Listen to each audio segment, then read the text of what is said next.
Hey everybody, this is day 26 of separation anxiety. I'm talking about the situation of what it's like to be missing your kids for a certain amount of time. So today's adventure was that we went to visit a friend who we haven't seen for a while.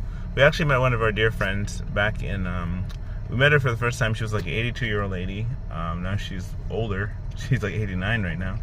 We met her, maybe not 82, but 84. We met her when she was 84. And now she's 89 right now, celebrating her birthday. And what happens is that we're pretty much right now in Manhattan and about to start driving soon. Anyway, long story short, it's one of those things where it was kind of different to actually be here without her, the kids, older kids, because usually what happens is the kids are with us on pretty much every adventure we go to. So it was fun to see a friend that we haven't seen, and now she's an 89-year-old lady, and we got a chance to really kind of spend some time just doing some really cool things, just seeing her. I'm home. Okay, we'll try this again. So what happens was, usually whenever we have a scenario, we have a friend of ours, and this situation was like how my friend was able to meet us. It was like my wife met her at an Olive Garden, and she wasn't wearing a mask, and so my wife went over to her back in 2020. She said, wow, what a lovely smile you have, and so the lady responded back, oh, thank you, you have a lovely smile too, and so that she wasn't afraid of the current worldwide pandemic that was going on, and so what happened that she was able to talk with her, and then so that same day they invited us over to the house. My whole family, we were invited over, and we got a chance to have a nice lovely meal together. So that was really a wonderful thing, it was a blessing.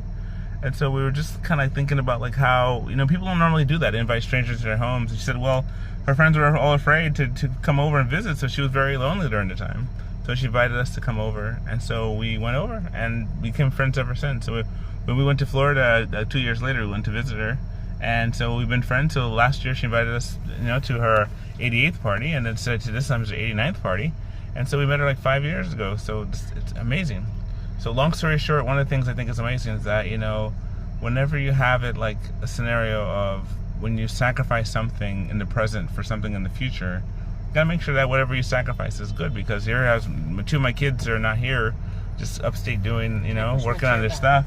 And so what happens is like, you have it where, they're missing something that may not be here next year, And so because of that, that's kind of a very significant thing. So you just gotta trust God for the details, but definitely, whenever you make a decision about something, just understand that, you go one place, it's a sacrifice of another, And so with that, it's just like, just trust God for the details, but trust Him as you walk daily to make sure that the sacrifice you're making is not over the top and you're missing on something too much. Well, just want to say that. And I just want to end it with this view right here. God bless you.